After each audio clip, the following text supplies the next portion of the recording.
Bonjour à tous et bienvenue sur ma chaîne, je m'appelle Marie et aujourd'hui on va faire un petit point lecture ensemble. J'ai pas trop lu de ma pile à lire d'automne que je vous avais faite en vidéo. Je suis toujours en pleine lecture de Vox, j'ai lu peut-être les 3/4, je touche quasiment à la fin. Donc je vous en parlerai une autre fois avec les autres livres de ma pile à lire d'automne. Mais pour l'instant, j'ai lu donc 3 romans et des BD qui n'avaient rien à voir et qui n'étaient pas du tout sur ma pile à lire de base. Donc je vais vous parler de tout ça, je vais vous donner mon petit avis personnel sur toutes ces choses-là. Cette vidéo va être longue parce que j'ai pas mal de choses à dire, donc on va commencer tout de suite. J'ai lu Victoria Rêve de Timothée de Fombelle, qui est un livre minuscule, il ne fait pas moins de 82 pages, et dans ce livre on suit l'histoire de Victoria, qui est une grande rêveuse. Elle rêve de cow-boy, de Far West, de course-poursuite, et un jour, certains personnages de son imagination vont faire irruption dans sa vie et y semer la pagaille. Certains de ses livres vont disparaître et elle va enquêter sur toutes ces choses étranges, toutes ces choses de l'imaginaire qui s'imposent dans sa réalité. C'est un petit livre qui est vraiment très mignon, j'ai pas beaucoup de choses à en dire, mais en tout cas c'était vraiment une très belle lecture sur la lecture justement et sur l'importance de l'imaginaire dans la vie. Et c'est vraiment un chouette livre à prendre si vous avez pas beaucoup de temps devant vous pour lire, parce que c'est vraiment tout petit, moi je crois que je l'ai lu en 1 heure, c'est très rapide, c'est très efficace, le message passe très bien et c'est Timothée de Fombelle, donc forcément c'est très bien écrit. Ensuite, j'ai lu À l'ombre de nos âmes de Manon Guéguen. Manon est mon amie qui écrit des livres dans son temps libre. Elle ne le fait pas du tout pour gagner de l'argent, c'est simplement son hobby. Et dans cette histoire, on suit Max et Camille qui sont complètement différents. Max habite dans la mauvaise partie de Paris, la partie qui est très très pauvre, et Camille habite dans la partie des privilégiés. Les parents de Camille sont décédés quand elle était petite. Elle a assisté petite fille à leur assassinat et elle s'est jurée de se venger. Elle a donc fait tout un travail de recherche pour savoir qui avait tué ses parents et elle a mis au point ce plan. Et Max est la dernière pièce du puzzle qui va lui permettre d'effectuer ce plan qu'elle rumine depuis des années. Max va l'aider à tuer tous ces gens. Ils ne se connaissent pas au début et Camille lui fait vraiment miroiter la promesse d'une vie meilleure pour lui et pour sa sœur de l'autre côté du mur, du côté des privilégiés. Et Max va se retrouver, comme il est prêt à tout pour sortir sa famille de cette misère, il se retrouve forcé de tuer tous ces gens qu'il ne connaît pas. Et ça va les amener à découvrir pas mal de choses sur la famille de Camille, sur la raison pour laquelle ils ont été assassinés. Et c'est un très bon livre pour de l'autopublication, j'ai été agréablement surprise. Il faut garder en tête que évidemment il y a des fautes, évidemment il y a des incohérences, mais je pense que Manon ne peut que s'améliorer. Surtout que c'était vraiment une histoire qui est rapide, simple, efficace, il n'y avait pas du tout de fioritures, elle allait droit au but et ça fait plaisir parce que parfois quand les auteurs en font trop sur le vocabulaire ou sur la description, ça devient un peu lourd, mais là c'était pas le cas du tout. Et c'est une histoire que j'ai vraiment été contente de découvrir. Donc allez tous donner du love à Manon et acheter À l'ombre de nos âmes parce que, en gardant en tête évidemment que c'est pas parfait puisque c'est un livre qui est auto-publié. Manon a donc fait tout le travail toute seule avec pas grand monde pour la relire, ce qui est compliqué parce que quand on est auteur, ce qui nous paraît évident n'est pas forcément évident pour le lecteur. C'est pour ça qu'il y a les bêta-lecteurs, les gens qui repassent derrière nous pour lire nos manuscrits. Et s'il n'y a pas ça, c'est vraiment difficile de se rendre compte en fait de parfois des incohérences qu'il peut y avoir dans nos textes. Et honnêtement, on lui pardonne parce que c'était pas des incohérences complètement aberrantes par rapport à l'histoire. Ça n'a pas du tout empêché ma lecture et le fait que j'ai beaucoup apprécié ce livre. Donc c'était vraiment très surprenant. C'est pas le genre de livre que je lis d'habitude, mais je l'ai vraiment dévoré. Et je pense qu'elle ne peut que s'améliorer, donc j'ai hâte de lire ce qu'elle nous fera une prochaine fois. Je suis désolée Manon, je l'ai un petit peu abîmée, mais c'est la preuve que je suis vraiment investie dans les livres que je lis. Ensuite, j'ai fini Les larmes de l'asphodèle de Nora Lake. Ce roman est une reprise du mythe d'Orphée et Eurydice. Si vous ne connaissez pas, vous ne savez pas que Orphée et Eurydice est mon mythe favori de tous les mythes de la mythologie grecque. Je ne saurais pas vous dire pourquoi, je pense que c'est tout le côté histoire d'amour et le fait d'Orphée qui soit prêt à aller jusque dans les enfers pour aller chercher la personne qu'il aime. Je crois que vraiment c'est l'histoire d'amour la plus épique qui m'ait été donnée de connaître et j'adore ce mythe et quand je lis des reprises je m'expose forcément à la déception parce que J'aime tellement le mythe d'origine que parfois c'est très compliqué de suivre les auteurs sur les modifications et les changements qu'ils vont apporter à ce mythe. Ça n'a rien à voir avec le talent des auteurs ou quoi que ce soit, c'est simplement moi personnellement, j'aime bien lire des reprises des mythes que j'apprécie, mais quand c'est Orphée et Eurydice, c'est vrai que je suis un peu tatillonne parce que c'est vraiment mon mythe préféré. Première chose de ce livre qui m'a fait plaisir, c'est le fait qu'il y ait une playlist au début que vous pouvez trouver sur Spotify et ça rend vraiment la lecture très immersive. En tout cas, moi j'ai adoré le concept, c'était la première fois que je lisais un livre qui incluait de la musique, mais c'est vrai que j'ai eu du mal à suivre l'autrice sur les choix qu'elle a fait par rapport à la modification de ce mythe. Encore une fois, c'est pas propre à l'histoire, c'est propre vraiment à moi et à mon amour de base pour le mythe d'Orphée et d'Eurydice que vraiment j'affectionne par-dessus tout. Il y a notamment un petit détail qui m'a un peu laissé sans voix. Il y a toute une prophétie autour de la naissance d'Eurydice, comme quoi sa simple naissance va changer l'ordre cosmique des dieux et des hommes. Et en fait au final il se passe absolument rien avec cette prophétie, donc j'ai pas trop compris ce qu'elle faisait là. Surtout que l'auteur l'a pas... Enfin, j'ai trouvé que l'autrice ne l'avait pas assez exploité, alors que ça aurait pu être un bon filon et un filon vraiment intéressant parce que pour le coup le mythe aurait été vraiment complètement, entièrement modifié. Là elle a vraiment, j'ai l'impression, abandonné cette histoire de prophétie à la fin. Et aussi Orphée, on arrête de parler de lui alors que le mythe d'Orphée et Eurydice ne se termine pas au moment où Orphée ne parvient pas à ramener Eurydice des enfers. Il y a une suite et ça dans le livre c'est vraiment complètement oublié. Après c'est un choix de l'auteur que je comprends, mais c'est vrai que moi j'aime bien avoir toute l'histoire quoi. C'est une bonne lecture, surtout si vous êtes prêt à voir le mythe véritablement déconstruit. Il y a beaucoup de choix que l'autrice a fait qui avaient complètement du sens et qui m'ont pas particulièrement choquée. Il y en a d'autres où j'étais un peu plus réticente. Donc je vous avoue que c'est pas spécialement un coup de cœur, en tout cas pour moi. Après c'était fluide, c'était bien écrit, c'était agréable à lire grâce à la musique qu'il y avait. Surtout que Orphée est musicien. Donc en fait ça a vraiment du sens d'avoir de la musique au début de cette histoire. Mais après voilà, c'était pas un coup de cœur, c'était pas la lecture de toute ma vie. On va maintenant passer au BD et puisque je suis dans les mythes et puisque je suis dans le mythe d'Orphée et Eurydice, j'ai une deuxième BD qui est une reprise de ce même mythe. Il s'agit de Eurydice de Lou Luby et Solène Guivre. Pour autant le roman, j'avais pas spécialement accroché, autant la BD je l'ai trouvée vraiment incroyable et cette BD est maintenant ma BD préférée, c'est un énorme coup de cœur. Ça avait du sens, le monde était très bien ficelé, très bien présenté. Premièrement, les images sont vraiment très belles.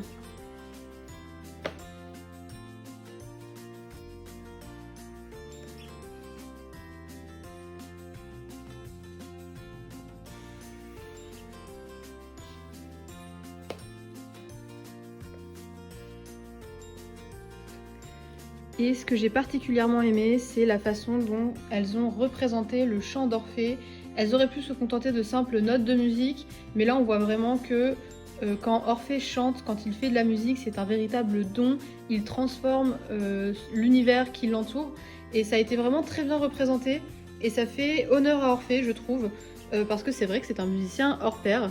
Et c'est quand même grâce à ça qu'il va réussir à aller jusque dans les enfers. Donc vraiment très agréable de regarder, même de regarder Orphée chanter en fait, parce que dans la BD on le voit, on ne l'entend pas.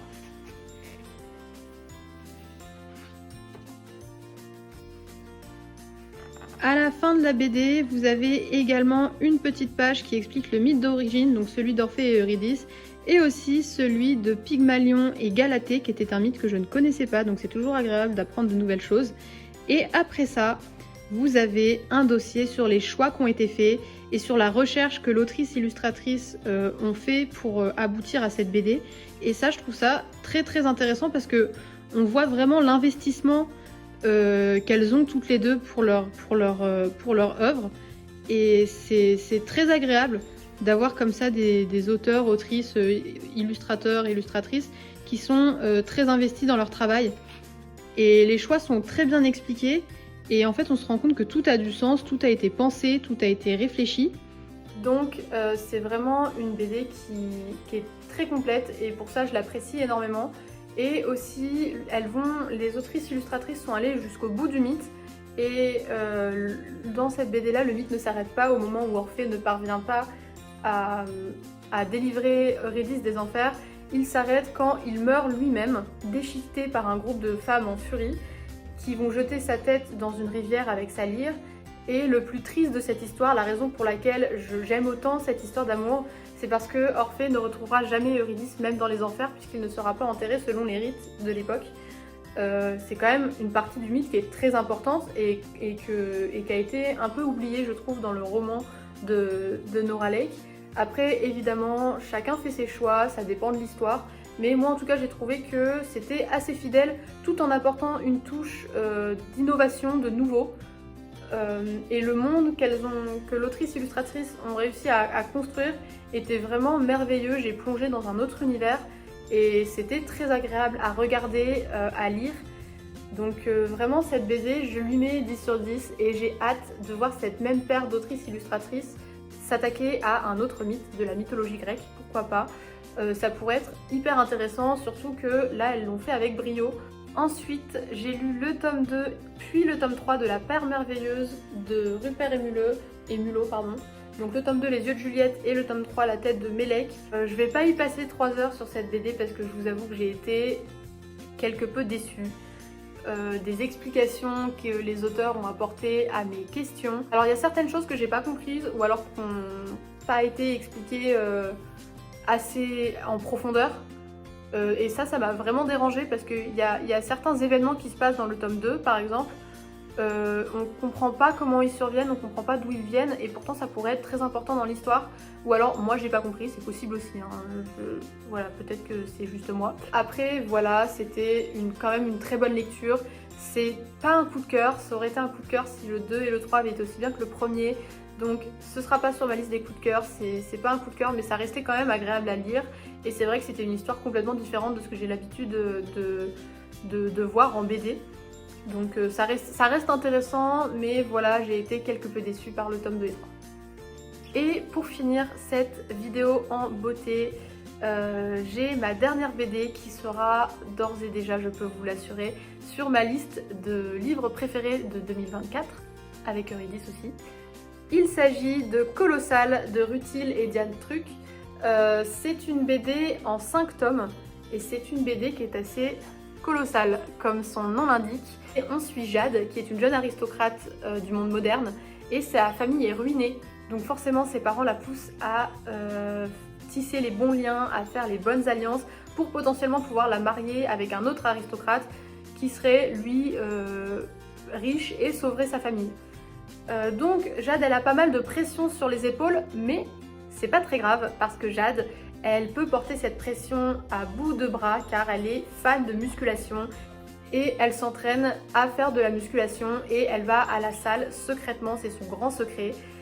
Jade va rencontrer des gens qui vont l'aider, des gens qui vont lui porter préjudice et c'est vraiment une BD qui est déjà très féministe, très originale sur le sujet parce que c'est vrai que la musculation chez les femmes, on n'en parle jamais. Et le gros dilemme de Jade, la grosse thématique, c'est est-ce qu'elle est véritablement prête à faire ce qu'elle aime, donc de la musculation, mais donc avoir un corps de garçon, un corps musclé, un corps qui ne correspond pas à l'image que se font les gens du corps d'une femme. C'est une BD qui est pleine d'humour et aussi qui est pleine de profondeur. J'ai rigolé en la lisant tout autant que j'ai pleuré. Elle vous fait ressentir des émotions très fortes, de la joie, de la haine, de la tristesse. C'est une très jolie BD que je ne recommanderai jamais assez.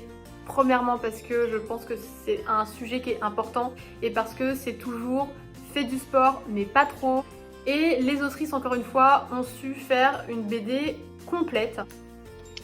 On n'est pas du tout sur le même genre d'image que Eurydice, mais cela dit, c'est tout aussi beau, je trouve, comme style graphique. Et les personnages sont très très expressifs. C'est aussi ça qui m'a transmis autant de joie, autant de haine, autant de tristesse, c'est leurs expressions. La BD est divisée en plusieurs chapitres et dans la version collector, vous avez un chapitre bonus Donc c'est toujours bien parce que personnellement j'avais vraiment pas envie d'en finir avec cette BD tellement c'était bien. Et surtout à la fin, ce que je trouve absolument génial, c'est le dossier. Vous avez à chaque fin de tome un dossier. Donc celui-ci c'est Loisirs de riches, l'exclusivité au prix de l'exclusion. Ça explique vraiment comment le sport creuse un fossé entre les classes sociales. C'est une petite analyse qui est très fine, très pertinente et très intéressante. Et vous avez surtout autre chose de génial, un guide de musculation pour débutants. Et ça, je trouve ça absolument super. Surtout que, en fait, finalement, c'est hyper pratique et ça rend la BD encore plus complète parce que là, on a vraiment tout. On a l'histoire, on a le côté pratique avec la musculation, on a le petit dossier un peu historique, sociologique. Donc, c'est vraiment top.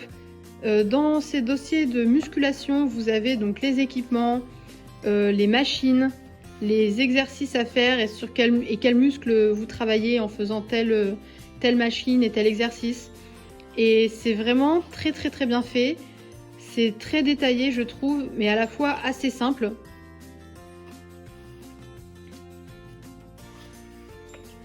Je suis fan de ces autrices, de cette BD, de leur travail.